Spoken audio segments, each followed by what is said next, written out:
welcome to Plain Talk. My name is Christopher Ram. Thank you very much for joining us this evening. First of all, let me apologize for the absence of a program last week. I was out of the country on holiday. Now, as you know, a couple of days ago, Guyana had its second local government elections since the 2015 general and regional elections. Unfortunately, the final and formal results are yet to be announced by GCOM, a cause of great concern,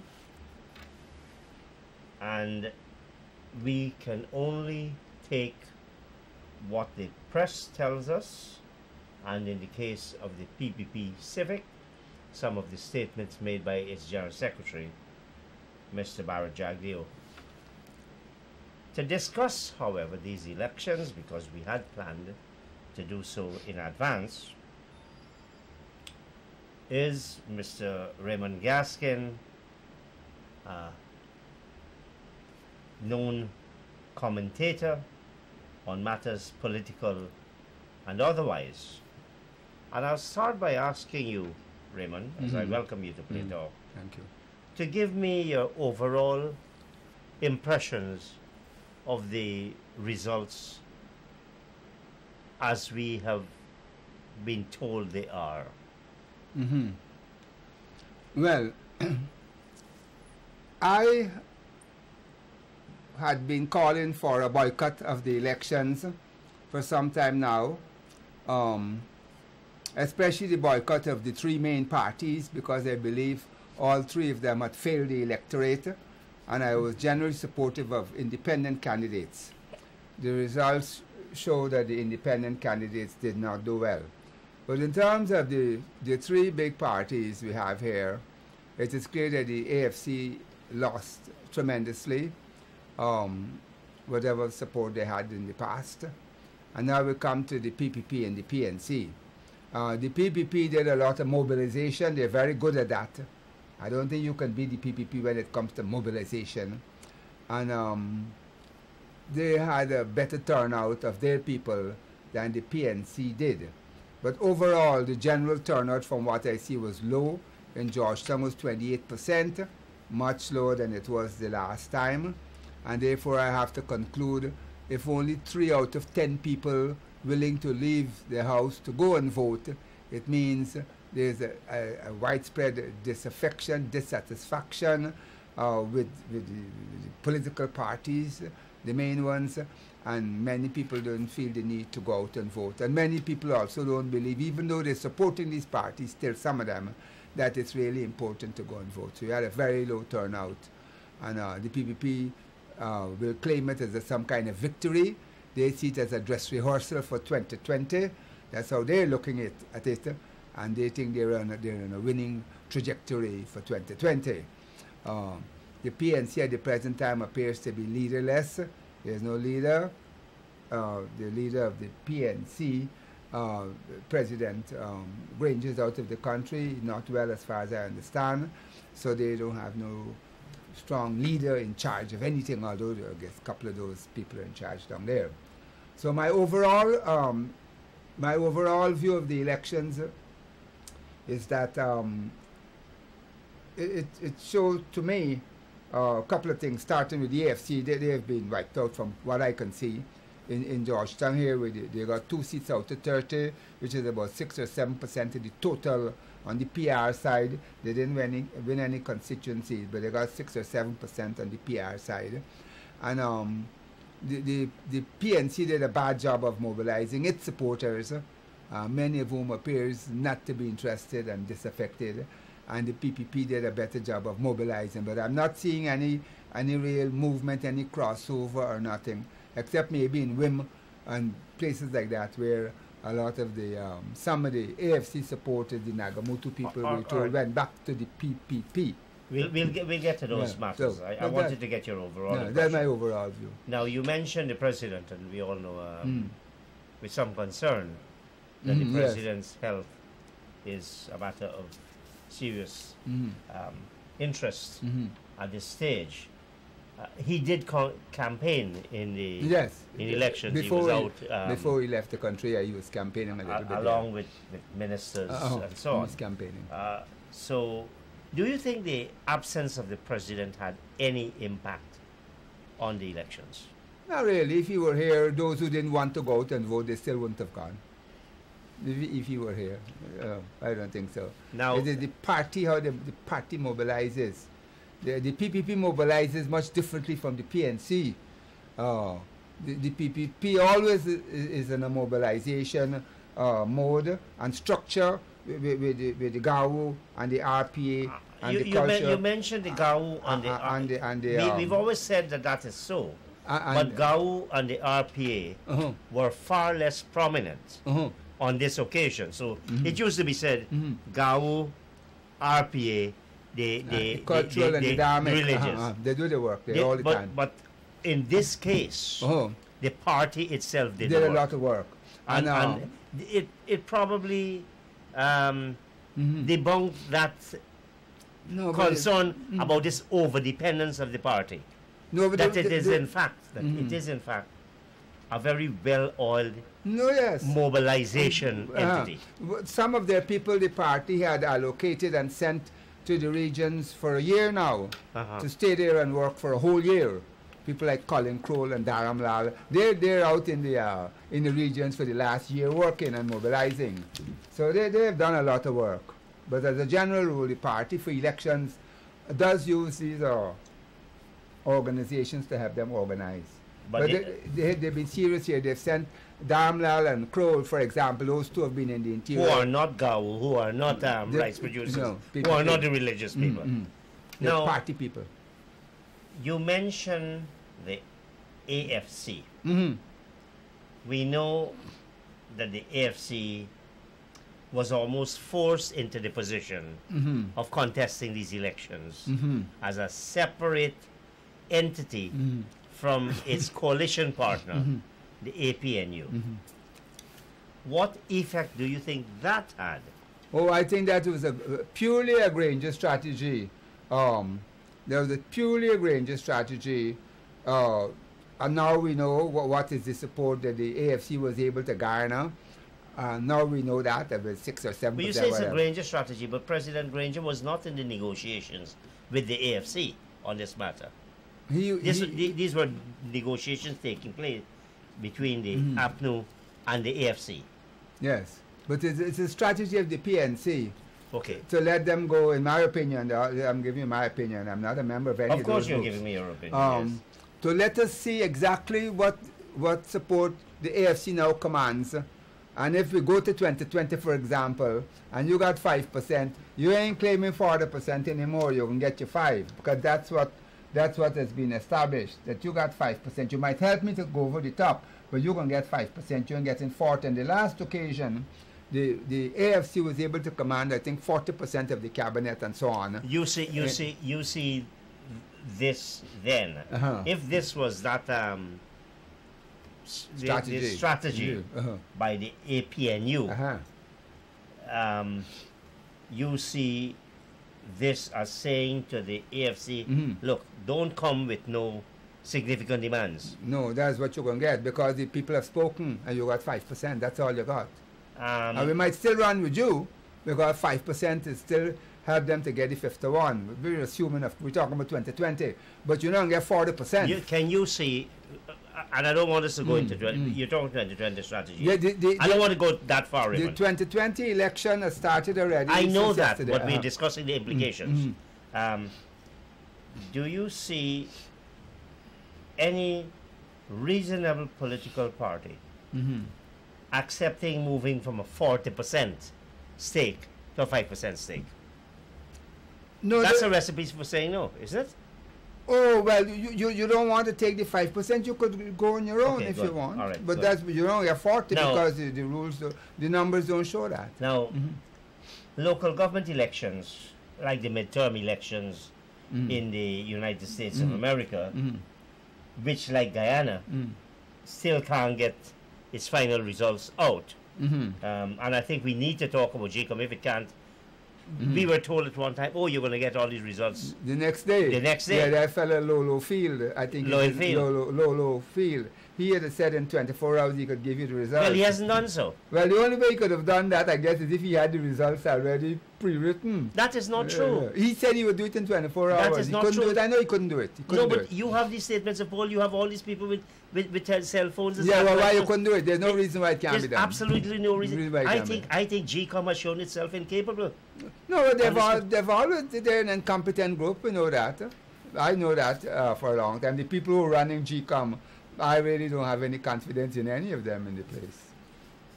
I don't have any confidence, including the chairman and all of them. But to get back to what I was saying, this happened just around the midterm, a little over the midterm. Do you see this as a traditional referendum on the ruling party? Well, I think the mere fact they weren't able to get their people out, notwithstanding all the effort. And the use of state resources. The use of state resources. Towards the end, the AFC had quite a vigorous advertising campaign on TV. They weren't able to convince the people to come out and vote. We don't know if in the national elections are generally more intense and more tribalistic, and they might be able to do it then. But on this occasion, they haven't been able to get the people to come out. Even the so-called disciplined, the indisciplined forces, I think only 39% of them voted anyhow. So even there, they had a low turnout. A lot of people weren't interested. No, but my question is, did you see this as a referendum on this government? I would say that it is a referendum, and a lot of people, by staying away from the polls, they expressed their dissatisfaction, and they didn't want to go out and vote for them. But it doesn't necessarily mean that at the national election you'll get you'll get necessarily a repeat of that, because of the intensity and the prize is so big at the national elections. You might still be able to mobilize some people to come out. But the dissatisfaction will still be there. Yes. And when you have as close a gap between one and the other, 2 percentage points. Yes. Swing everything. Yes. Swing everything. Put it beyond doubt. Yes. So you'll get.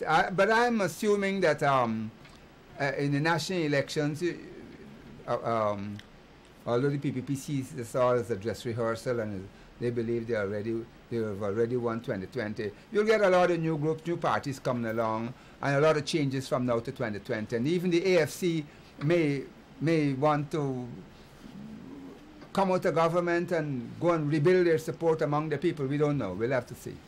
We don't know. It's the only way they can really make some headway. They'll have to come out of the government. We'll get to the AFC later. We'll get to the AFC later. We talk about the people have spoken. The people have spoken, and only 3 out of 10 of them willing to go out and cast a vote. And of that 3 out of 10, cast a vote in favor of the other side. The 30% turnout, and I think that's what I'm saying. The PPP get 2 out of the 3. That's what I'm saying. People get that's 10. What I'm saying. Yes. That's what it looks like. Now, if you were to take, whether we like it or not, these are so-called local government elections, but the national leaders played an extremely prominent and visible role. Yeah. Especially in the PPP side. The PPP was the most active of all of them. Well, tell me, is it a matter of strategy that the other side didn't play up its national leaders? Or is it that they want national leaders to play up? I think if you look at what passes now for leadership in this country of these political parties, the PPP maximum leader, the General Secretary, is very active all over the place. He's all over the place active. The leader of the PNC is President Granger, who is not here at the present time, and the ministers have been out trying to see what they can do. But they did play a part. They play a part. the top leaders of the AFC, which is really Nagamoto and Ramjatan, I haven't seen them very active in the thing, but a lot of AFC people were struggling to win some support. But that's what you got. That's what you got. Now, the PPP sees this thing as a very important thing. Extremely important. All right, you keep going on PPP, and we're talking about the two sides. Yeah, two sides of the thing, yes. Yes. My question to you, and as happened in the United States of America, whether this was a referendum on Trump, whether this is a referendum on this government, whether any of the leaders of the national government performed with such credit and competence over the past 3 years as to make a case by their very performance for support of the government at the local government level.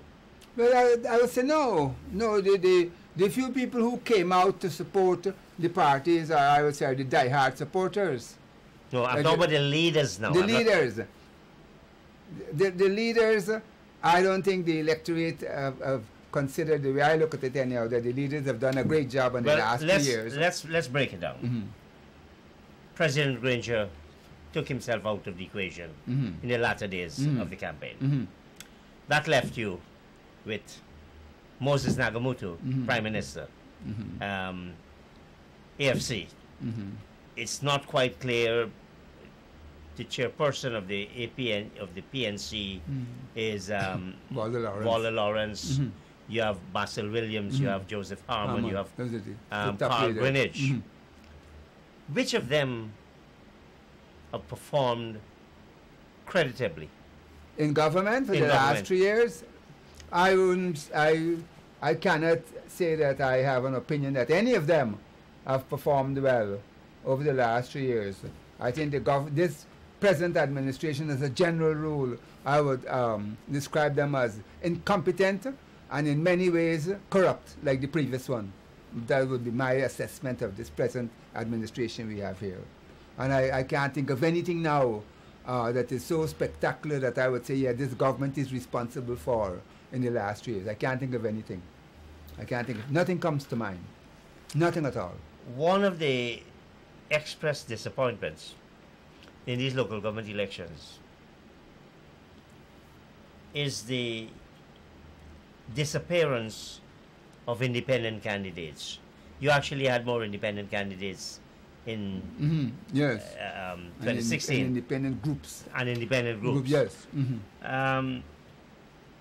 What's your take on that? Well, the independent groups and independent candidates were badly beaten the last time around, and many of them didn't want to come up again. Some of them joined the existing parties there who still wanted to be in the local government fray, but they haven't done well at all. Although many of them, I suspect, are good candidates, they weren't able to make any inroads at all. In Georgetown, you had some people from the Rise, from the Park and Meter Group, Don Singh, Chakasang and them. But did either of them? No. Neither of them won? No, didn't do well at all. No, didn't do well at all. On some polling stations, for the entire polling station, they got 1 vote, 2 votes, 3 votes. I was looking at it. Don Singh and Chakasang, who I remember from the Park and Meter protest days and so on. I know they didn't do well at all. And they had some profiles? Yes, a lot of people, and they were campaigning, but they didn't make it. So, if independents can't make it at local government elections, where there is a guaranteed role and opportunity to participate, how are they going to make it in the general elections, Ramon? In the national elections, you'll have to come as a group, as a political party, with financial backing, because you're up against strong financially supported groups. And you don't come with plenty money and financial support, you ain't going to be able to compete against PPP, PNC. That's like saying you wouldn't be able to compete. Yes, Yes. Yes. Because if you can't raise anything at the local level, Like in the United States, it costs $1 billion to hold elections down there, hundreds Yes. of millions of dollars. Mhm. I've already heard in the news last week, Trump already raised 100 million US for the 2020. Those guys talk big money up there. Here too, you have to get big money to campaign. well, all he has to do is the guys who he give billions to Yes, with the tax cuts. that's correct. And he boasted He will get made it. so many But people here, rich. you have to get a lot of money to campaign here, to travel to the interior, to travel all the country. It's not cheap to do the advertising and the media and the TV and so on. And if you don't have financial resources, you won't be able to do it.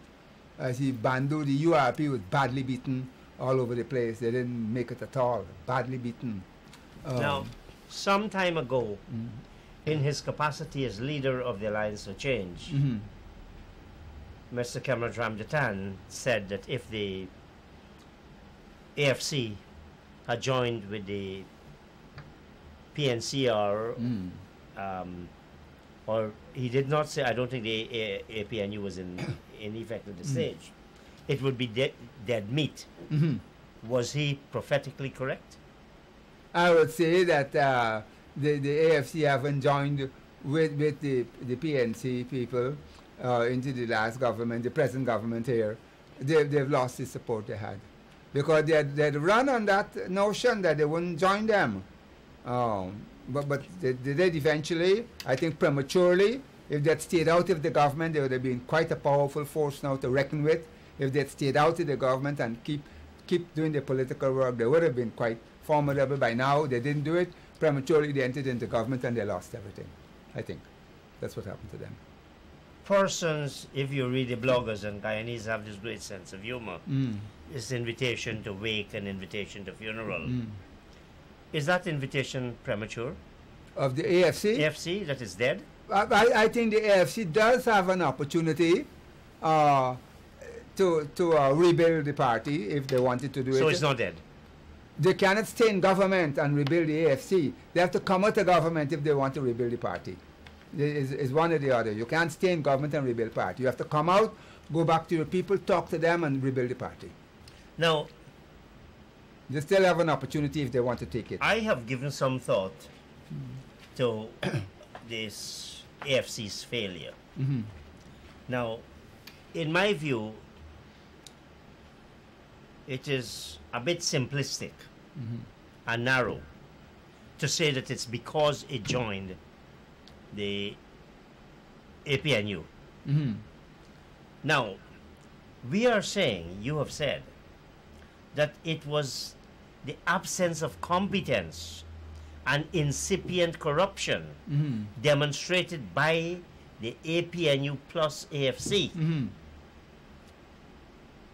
that are really responsible for the failure. In other words, I'm making this point, if the APNU ministers and if the AFC ministers had done reasonably well in their ministerial portfolios, this catastrophe that has befallen the AFC might not have taken place.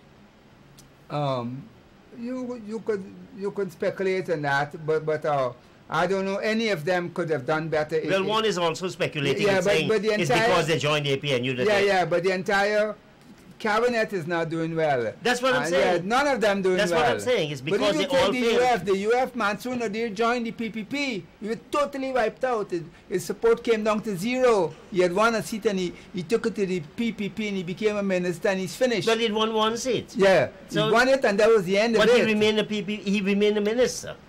Yeah, but No, but but after he he took the seat into the PPP, he wasn't able to get any support anymore. Because then, in my view, and selfishly, he then practically gave up the TUF and he really was PPP thereafter. Yeah, and the WPA, we were there one seat in the cabinet, allegedly. We don't even hear from Dr. Rupnarayan anymore. There's a group there.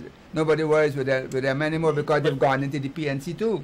And you won't worry with them. And this goes for the, I don't know if Justice for All had any support Now, before. The So AFC, they've destroyed themselves. the AFC, in my view, still potentially is a force to be reckoned with in this country. Look, for 50-something years, or 60-something years, from 53, or certainly 57, we've had this Two-party divided, polarized society, led, encouraged, and destroyed almost by our main political parties. There is clear room. There is room For a third party. No. Yeah, there is room. No. And they were making reasonably headway They will make the AFC. until they prematurely jump into the thing, into the government. The AFC then established a machinery. It started with a base by the seat it took from the WPA And so on. and the seat it took from the PPP and the seat it took from the PA. It had a base. It had a financial base Yes. out of North America. And Guyana too. That's And to some extent in Guyana, yes. Yes. And then it just seemed to have disintegrated. Now, my contention, Mr. Gaskin, is that it does not need to come out of government. Because To rebuild the party? How does it come out of government? The leader of the party would then call on the leader of the list, Professor Lachman, To name new people. to name new people. Good. So they go. They're out, yes. Yeah, they're out. And So- you have new people, and you're out, and you're trying to rebuild your party. My suggestion is this. My position is this. Kemraj Ramjatan is one of the worst ministers this country But has ever had. He's a complete He's an failure. absolute disaster. He's a failure. Kemraj Ramjatan should resign now. He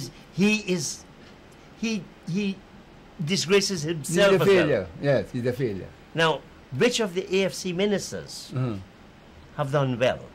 My suggestion is the best way for the AFC to survive is for this leadership to give way to that second-tier leadership of the party. For them to remain in the No. cabinet? Oh, And come out of the cabinet or stay in the cabinet? I would say they can stay in the cabinet, but the AFC will have to pursue an independent strategy. Inside on the a new cabinet? leader- Inside the cabinet? Well, it probably, as a political party, because we're talking elections here, we're talking government. I'm trying to draw that distinction. But on the Ramjatan and Trotman, by the way, we haven't heard much from Trotman. I know.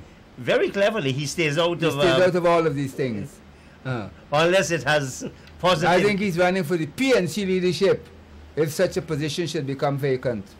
I have that idea in my head. Trotman is running for the PNC leadership if such a situation arises. You can see Basil Williams or Vola Lawrence tolerating that situation. Yes, You can? Yes, I can see it. If the people who are going to finance the PNC in 2020, the Exxon Mobil and all of them, choose Raphael Trotman. I can see it. It happens all over the world. It can happen right here in Guyana. If Exxon Mobil is going to finance this whole thing, said Raphael is our man, they'll have to run with it. It happens all over the world. Yeah. Your thing About is 2020. a clean... No. Yeah. For the AFC, is a clean thing. They should resign from the cabinet. Yeah, a clean break with the government, go out and rebuild your party. And let the APNU, WPA... Let the PNC run the thing. Well, it's not the PNC. It is the PNC. Keith Scott is not PNC. Keith Scott is WPA PNC. is not PNC. The Amerindian Party is not PNC, Raymond. That's your opinion. I have No, that's a fact. I don't know. I have an opinion that's PNC. That's PNC. There's PNC. It's as simple as that. WPA. PNC running things here. Oh, no, running. That's a Yes, difference. PNC running things here. Rupert doesn't run anything. Rupert and Keith Scott is PNC. He's my friend. He's PNC. He's gone back to the PNC. He was PNC from years ago. Now, what that would mean, I mean, I'm talking about the AFC now. What would mean? Prime Minister Moses Nagamutu would have to give up all the trappings and perquisites Yes. of his so office. You see that happening? He wouldn't know. I don't see it. So he would. But that's the only way that the party can rebuild the party. You see Kemraj Ramjatan. I don't see it happening. But there's no other way. You see Raphael Trotman doing that. Trotman got other ideas. Trotman got other ideas besides all them things there. He got different ideas.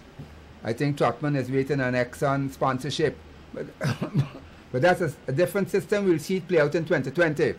But I don't see Moses and Cameron leaving government and all them perks to go and rebuild a party. They're going to hang in there. They might even wish to remain in the coalition with the PNC and see if they could get they go over the 51 and defeat the PPP and get something out of it. They won't get the 40% though. They'll get the 5% that this thing, this last election showed that they're entitled to 5%. So they'll still get 2 or 3 ministries, which is Cameron and Moses and Patterson, and that's been they don't need 40%. Once you get 3, that's it. Yeah, but that would suggest that all they're fighting for, Patterson, Ramjatan and Nagamoto. Yes, that's exactly what they're fighting for. To be in government, that's why they prematurely jumped into government to fight to be in government. They haven't been able to achieve anything. The PNC dominates the cabinet. The president has all the power with the ministry, the presidency and all of that, and they dominate, but they're quite happy with the situation. Now, if we say, as many Guyanese do, that part of the big problem of this country is the hegemony of the PNCR and the PPP. And the tribalism that comes with it. And political tribalism. Tribalism which partly feeds that. Yeah. Yes. They feed each other. Yes. From the base to the leadership and the leadership to the They're self-sustaining. Yes. And a lot of people who come out here still to vote PNC and you come out to vote, it has to be based on ethnic loyalty and tribalism. For what other reason you still come out and want to put back these people who have done absolutely nothing for you other than tribal? And we have to fight that tribalism in the politics all the time. We have to fight the tribalism in the politics. But if you say they feed each other, how you fight it? Who will do the fighting? Look. Well, once you have PNC and PPP and there's a competition between the two, it's going to be difficult because that thing developed since 53 and they split in the national movement. We can't really undo that now. But a lot of work can still be done. You know, the AFC, when it was created, well, I think was not tribalistic. It was opportunistic and multicultural and multi-religious and so on. A lot of people are comfortable with that. A lot of people are comfortable with Sheila Holder and Moses and Kemraj at the time. And Mrs. Hughes and these kind of people. They were comfortable because they didn't come across as tribal leadership. It could be done. It could be done. Now, all these people who have put themselves up for various leadership positions refuse to comply with the law relating to declaration. Oh yes, I noticed Mr. Durasamy wants to prosecute them. But he should. And I hope he does. I really hope he does. I would like to see him do it. I would like to see him prosecute 1,000 of the top people in this country, including the Speaker of the National Assembly, for not filing return. I would like to see that. But that is when that is what sometimes real change means. I don't think in our system it's possible.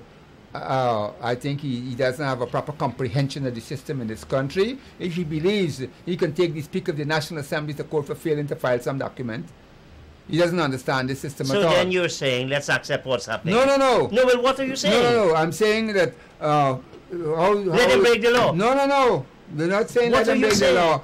Durasamy is put in charge of that. This is his job. He's asked for the return. The return then come in. He tell him he can charge them and lock them up and all of that. Well, he can't lock them up. He can charge them and put them before the court. I think he has to be a much more subtle and diplomatic and persuasive to get them to comply. And they don't. Now let's not personify. I don't know if he has filed his own return. No. But remember, you're going. That doesn't help the discussion, does it? What he does. He said there's 1,000 of them.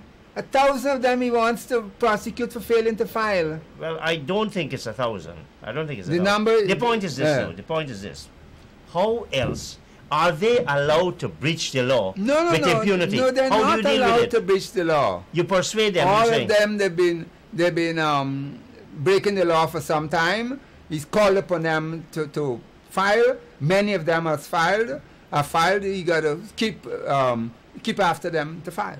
So you're saying that, look, you're a professional accountant. The Commissioner of Inland Revenue sends you a notice.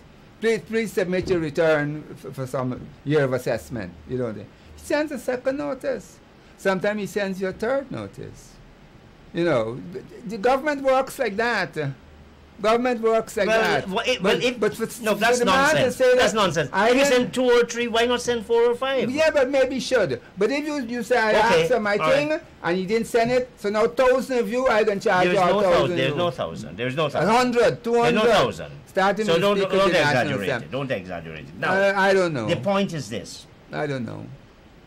Are these people, and let's talk about the city council. Oh yes.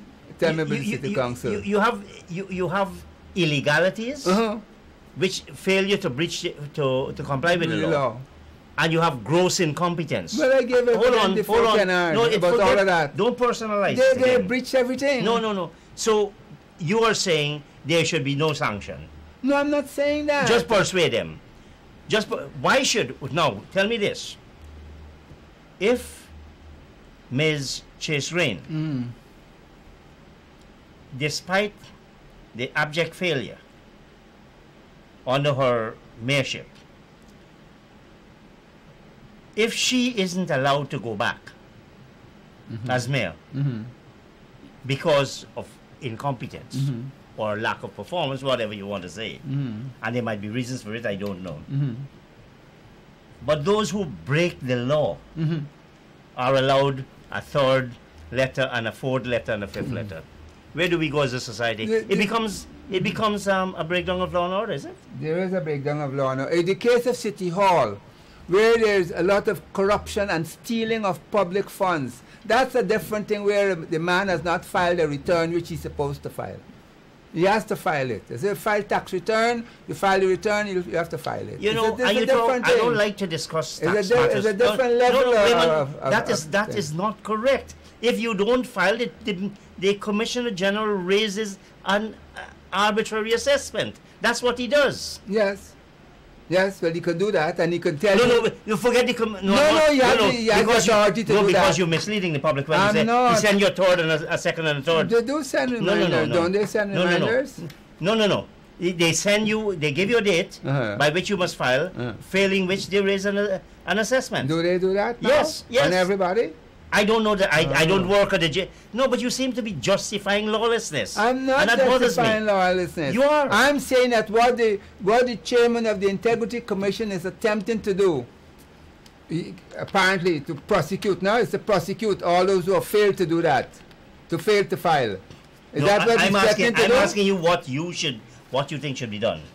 By the chairman of the Integrity Commission? By the let's not personalize it. No, but we're talking about his failure to file. Yes, but so is the Integrity Commission, not a person, not an individual. No, we know that. The Integrity you Commission. keep talking about him, the chairman. Because he speaks to the media. He speaks and I can speak too. Well, speak. Yeah, he speaks. I could call his name too. All right. But he submitted it, he demanded the thing, his commission demanded it. He got some of it, he didn't get some of it. He got to deal with that. So how do you deal with it other than by way of law? He's a lawyer, he's a trained lawyer, Samiat, in the chairman, and they're all legally trained people. He has to deal with it. I don't know that he's a lawyer. He was a magistrate. He was a magistrate. He was a magistrate. But again, he's paid to deal with it. He has to deal within the law, yes, Mr. Gaskin. And I say, deal with it within the law. No, deal with it within the law. I have no problem with that. And the law requires prosecution. Well, prosecute them. If you think that's what you got to do, go do it. The law requires prosecution. Well, I said do it. Do it. The question, you see, when we selectively say, for example, you are very keen on the Constitution. Yeah. You have a lot of people in Parliament who ought not to be there because they've sworn allegiance. That's correct. That is true. So we accept that as well. No, we don't accept nothing. So we don't accept violation of the law and violation of the Constitution. We don't accept that. But that's what happened with the Integrity Commission. And I'm saying the law is being violated. They're put there to enforce the law, and I say to the Commission, go do it. Okay, good. I'm also saying to the Commission. All right. I'm also saying to the Commission, if you believe, you could go and prosecute the gang there. I said, go right ahead and try it. I say that. Okay, you said it. Yeah. All right, you said it. Yeah, that's fine. I said it. That's fine. Yeah, that's what I've said. This business of our electoral culture driven, I think you use the word tribal. Tribal. Instincts. Yes. And race baiting, that's the word you used years ago. Race baiting too. Yes. Right. Yeah, race baiting and tribalism rampant in this place. Now, if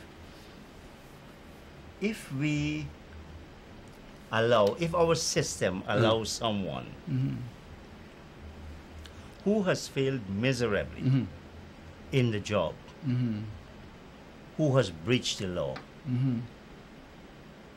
to suffer no consequence, how does that help our democracy and our culture as a civilized entity as we move forward? I do not believe that Guyana in 2018 is demonstrating the attributes of a civilized culture. No, I didn't say. I said how will it contribute to? How will it contribute to? We got to get that culture straightened first. So how do you get it? Oh, well, that's a long story. How do you get the culture from uncultured people? How do you get uncultured people cultured? That's a big problem. But we don't have cultured people here in this country. We don't have a proper culture. The political culture here is corruption, race baiting, tribalism, nepotism, corrupt stealing. That's what you got here in this country. Yeah. And we've seen it recently. I am saying that. I'm asking you. How to fix it? What I think should be done? Yes, that's all I'm asking you. I'm not going to attempt that. I'm not going to attempt that. But we have deteriorated, we've degenerated a lot over the last 50 years, and it's bothering me a lot now. And I called you about it when I read about the behavior environment. Yes. And now, this is what we've come to after 50 years of independence. But Raymond, yeah, you did call me and we had a good conversation. It's always a pleasure to speak with you. 50 years and you had the first responders stealing from the people. No, but listen, that's embarrassing. I was in the United States and when I read that thing, I was hoping it... And what is the government saying? Let me tell you what they're saying. Hey, this file gone to some DPP gone somewhere. No. If you go to steal a motorbike or a scooter or a car, they take you straight and carry you next morning before the chief magistrate. This is the case where the people have been caught with the stolen items and the file gone somewhere. And this is ridiculous. This is compounding the shame and the disgrace that the file gone somewhere. But I was going to ask, what do you think of their minister? Again, you're going to say you don't want to make any recommendation. Comrade, it's not ministerial material, and the prison service comes under his ministry. The prison service, the fire service, the police service, and in all of those services. Comrade is the political minister for all that. Quite frankly, his performance is disgraceful. No, but there's more than that, you know. Hold on. There's more than just he has had, this gentleman. No. But surely the person who last holds the ball is responsible for the ball. And what is the fire chief saying? Do you know it is still in this country up to last week? I checked it with the Guyana police force. That they're taking people there and putting in primary education. Primary, and giving them a gun and training. No. These people who are not trainable, they're not educable, and that's what we got. You see, we keep blaming people at the bottom. I'm not blaming anybody at the bottom. There was a Discipline Services Commission of which President Grady was a member there, and he's done nothing. Ian Chang and all these top people, and they made out the big report about how we could improve. 154 recommendations. It hasn't been done up to now. Now, we've had not one, but two catastrophic fires. That's correct. And nobody has been held accountable. This is the culture, this is the political culture of this country. That all this thing happens, nothing happens. Nothing happens. The voters out there just go like sheep. Sheep because they're driven by other considerations. They're driven by considerations of tribalism and all other extraneous issues to still go there and support them. That's what you got here. That's what you have in this culture here. We've deteriorated a lot over the last 50 years. And the AFC was making some reasonable headway in the WPA in creating multicultural, multi-ethnic organizations and supporters, and they gave all that up. You know, they gave it up. We say that we've deteriorated. Yes. There's a period of Guyana's history that is often ignored. Which is? The interim administration. Now, everybody writes Chedi Jagan, the Dr. Rose, and lots of others have written about the political implications and the dastardly conduct of the British and the Americans in overthrowing a popularly elected government on spurious grounds. That they were communists and all that. That they were communists and that they were fomenting this. I mean, it's, quite frankly, the British should hold their heads in shame for their conduct then, and it's documented. What? It could not have been otherwise in those days. It could not have been otherwise. You know, morality, in my view, Raymond, is a certain anchor that drives action. Not political. Not action political is driven. immorality. But Anyway, let me go on. War, All right, let me go on. In them days. Let me go on. Let me go on. The interim government. What we don't seem to have at our disposal is how did that interim administration perform, and what were some of the concerns. Well, I was struck, and I'm saying this for the benefit of yours. I was struck when I read that with all of these upper class people, the Johnson Dare, Carter, Lionel Lucko, that they were corrupt, that the interim administration was corrupt, and it was riddled with graft. Now we would think that, oh, these are. You see, they're from poverty. Yes. He was a corrupt politician. They didn't name who, but they said the administration was corrupt. Well, I know P.A. Cummins was the minister for housing. That's correct, yes. My recollection of that period was that they did a reasonable job because the British were still running things in this country. You see, that's what I'm saying. You mentioned your recollection. Yeah. Now, both of us were little boys. I think Kendall was in the government. W.R. Kendall, Theophilus Lee, yes. Lucko, P.A. Cummins, but and some what I'm saying, Sir Frank McDavid and all these kind of people. What I'm saying is that except for a few articles, there has been little research, documentation proper done on that period. Because who would have thought that we had corruption in this country since they were appointed in 1954? Yes. Who would have thought our corruption goes back 60 plus years in this country? Well, the interim government of P.A. Cummins and Sir Frank McDavid and all those people in those days, they weren't characterized as really corrupt. That was not the adjective to describe them. I am telling you what is in the historical records. Limited as those records are, I was shocked when I read that. I haven't read that material. I can say I haven't read it. Now, what I did today, I call I would mention the name. A historian, a woman historian, and I asked, look, would you undertake to do some research in this area? Because I think it would be good for us to try to understand what it is about our history that makes us as people accept corruption as part of the daily fare of life. Yes, you're trying to investigate that. The Where you think psychology. coming from? Yes. But it sounds almost counterintuitive.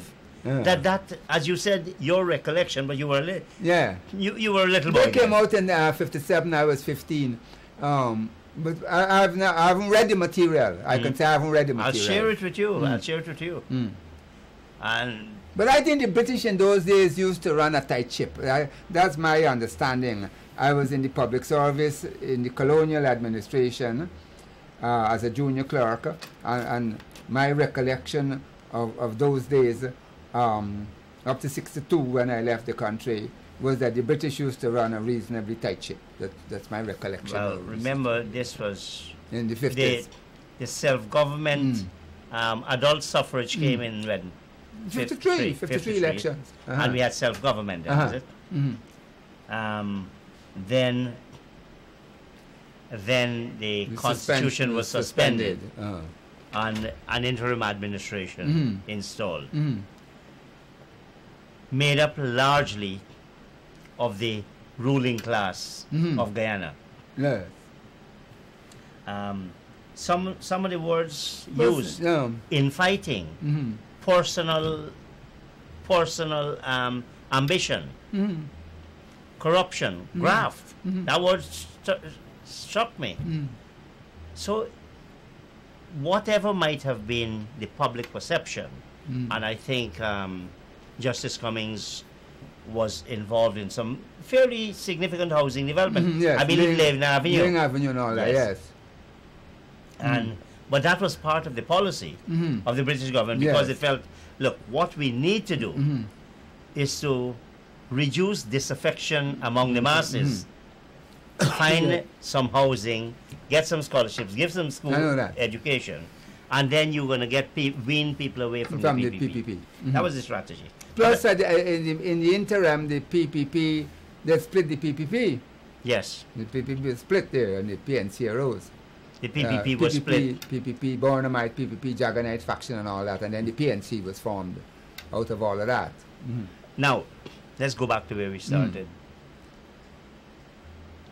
Where do we go from? Where do you see this, these results taking this country? I think that these results tell me that we need to prepare for 2020, for the national elections.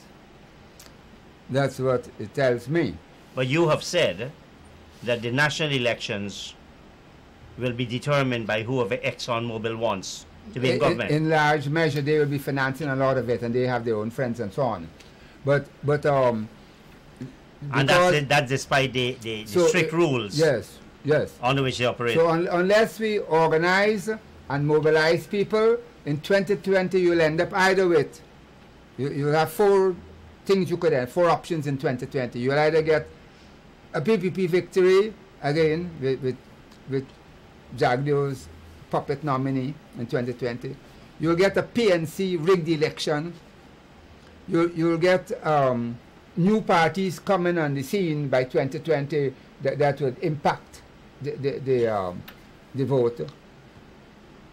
And that's what you're looking at in 2020. Do you see any of those new parties performing the function of a third force? Yeah, the work has to start right now. No. And when I say, I don't mean just a party. In the same way that the AFC came up as a third force and they were doing reasonably well, they were building multilateral, multicultural, multi-ethnic. But they, as we said, they had an opportune start. Yes. They had three members of parliament. Yes. They had a built-in presence. And the media was very supportive of them. They threw all that away by their premature entry into government. They had financing from all over the place. But you could still have a good, solid third force.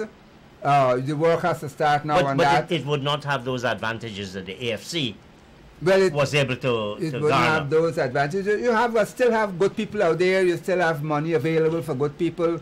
You still have the prospect of a... No, Raymond, the point I'm making, the AFC started with a presence in the National Assembly. Started with all of that, and they lost it. There's nothing to prevent. They can still rebuild a party if they wanted. They must come out of government. There's no other way.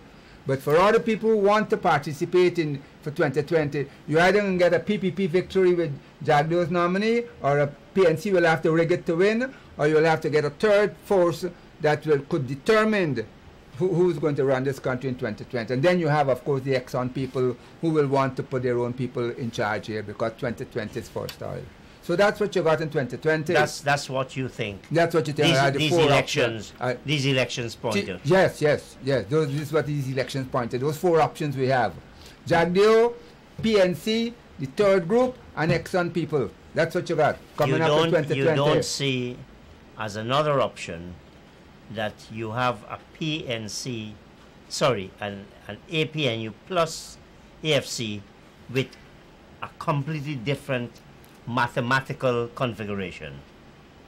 With The 40%, 60-40. Oh, if this thing could continue, it depends on what the people who are financing these parties will have a say about that. They will have a say about that. Sorry, how this thing will work. The people who are going to finance that, they will have a say about that. That's one of the options, to put back the PNC-AFC with the help of Exxon people. That's one option. When you say people who are going to finance that, is it a whistle that is going to be the ExxonMobil? They will be quite involved in but they've made it very clear that they will not. I do not believe them for 1 minute, because I know the work they do all over the world, especially in Africa and so on. I do not believe them for 1 minute. I don't believe a word that they say. Well, a lot has been said, a lot of negative things are known, not only said, are known, but not in terms of changing governments or putting in place. No, they do a lot of that work all over the world. All over the world where they have Where interest. is the evidence? That's all I'm at. You know, we know that they kind of contracts, they go and they're bullying and so on. But even manipulating data, because they do it in the United States of America. But in terms in the third world, they do a lot providing funds to political parties, there's no great evidence of that. They provide funds to a lot of groups. No, you're saying all it's over easy the to world. say that. No, where? They provide funds to a lot of groups. They provide funds. They have money. They provide funds to a lot of groups. You know, one of the most authoritative books or statements on ExxonMobil is the book Cole, Steve Cole. And he reported it. No, he doesn't talk about political contributions. On the struggle for climate change and the struggle against the economy. That's a different thing. They've been involved in a lot of political work all over the world. No, we're talking, you're saying they're going to finance and they're going to determine. They will have a say. That's my opinion. Okay. That's my opinion. I think they will be very active in the politics here in 2020, and they have a lot of money to spend. They will spend it. They will support the candidates. I believe that. I do. And they will that. cook their books. Oh yes. Yes. And of course they'll cook. Or they'll get other. They don't have to cook the books here.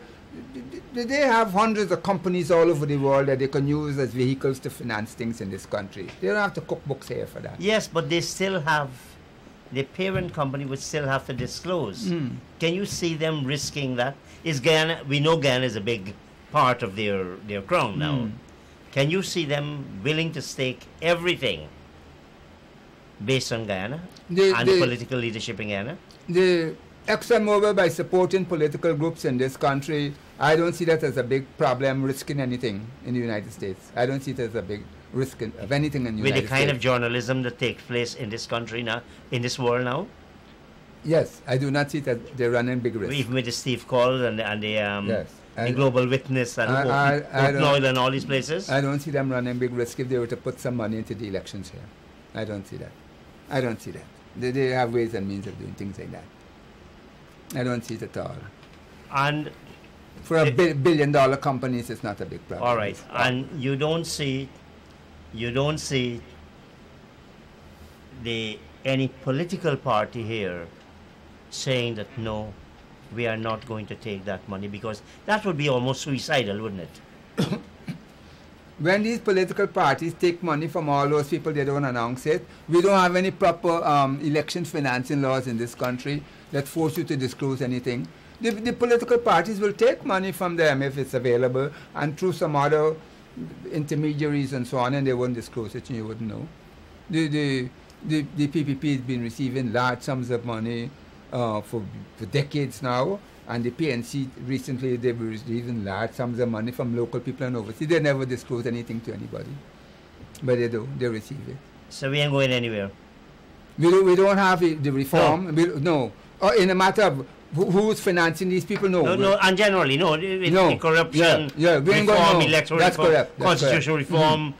But if political you get a good, strong, third new group of people with integrity and honesty, with clear-cut ideas to put forward to the electorate, which is multicultural, anti-tribal, anti-corruption, we may be able to make some headway. You know, on that note, I think that's the best time for us to close discussion. Ramon Gaskin, thank you very much for appearing on Play Dog. Operators and viewers, thank you. Good night. See you next week. Somebody wrote this